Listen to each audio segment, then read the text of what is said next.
ఎవరా range officer? ఈ area చూసే రేంజ్ ఆఫీసర్ ఎవరమ్మా? పేరు? ఈ రేంజ్ ఆఫీసర్ ని ఇప్పుడు పంపిస్తారమ్మా? నేను వెళ్తాను అక్కడికి ఒక హాఫ్ అన్ అవర్ లో. ఆ కాలువ ఎక్కడుంది? ఏ ఫారెస్ట్ లోంచి వస్తుంది? చెప్పింది నేను పర్సనల్ గా విజిట్ చేసి తమకు రిపోర్ట్ చేస్తాను సార్ ఏంటి అనేది.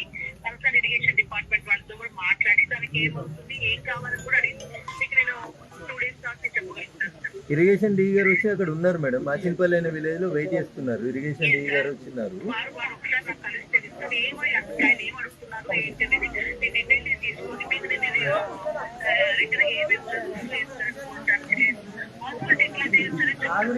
సో పర్మనెంట్ సొల్యూషన్ ఏం చేద్దాం అనే కంటే ముందు నాదొక రిక్వెస్ట్ మీతోటి. ఆల్రెడీ ఒర్రె ఉంది కదా మేడం, ఆ కాలువలకి వెళ్ళి నీళ్ళు ఇటు వదిలేస్తే ఆ ఒర్రె గుండా వచ్చి చెరువులు నిండుకుండా పోతాయి. నీరు పల్ల మెరుగు కదా, నీరు పల్ల మెరుగు. ఎడిదికు డౌన్ ఉంటే అడిదికి నీళ్ళు వెళ్ళిపోతూనే ఉంటాయి కదా. ఇరిగేషన్ వాళ్ళు నీళ్ళు వదులుతామంటే ఫారెస్ట్ భూములు ఉన్నాయి ఇలా వదిలొద్దు అంటున్నారంట. ఫారెస్ట్ భూములకి నీళ్లు పోతే చెట్లు మంచిగా అవుతాయి కదా తల్లి.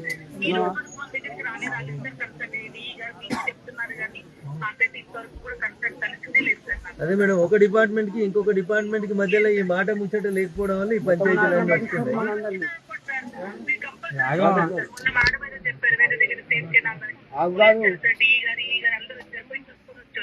నేను అందుకనే ఒకసారి ఇప్పుడు ఈ సర్పంచ్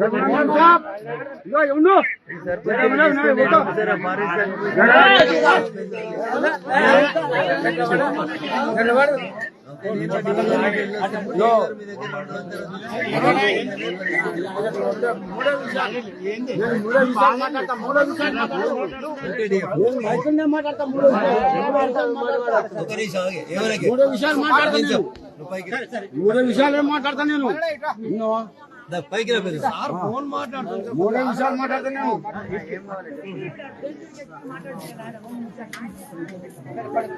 తొందరపడి కాదు వారు. అయ్యా మాకు అనేది చెరువు కాలువ చేస్తామన్నారు. చెరువు చేస్తామన్నారు. చెరువు నీళ్లు రాలే వరకు పవర్ అనేది కాంగ్రెస్ పార్టీ వచ్చింది, హామీలు ఇచ్చింది. పవర్ అనేది వృద్ధులకు 4,000 పింఛన్ ఇస్తానన్నది. పవర్ అనేది మళ్ళీ అనేది 6,000 ఇస్తానన్నది. ఇవరకు గతి లేదు. రైతు బంధు మాట్లాడితే వేరే పని చేయాలి. మల్లారెడ్డి గారు మీరు ఇంటికి పోండి. ఇంటికి వస్తున్నా ఛానల్ వచ్చేస్తాను నేను.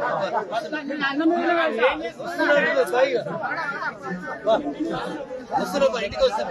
నెల్లూరు పటేల్ ఇంటికి పంపి నేను ఇంటికి ఛాయ్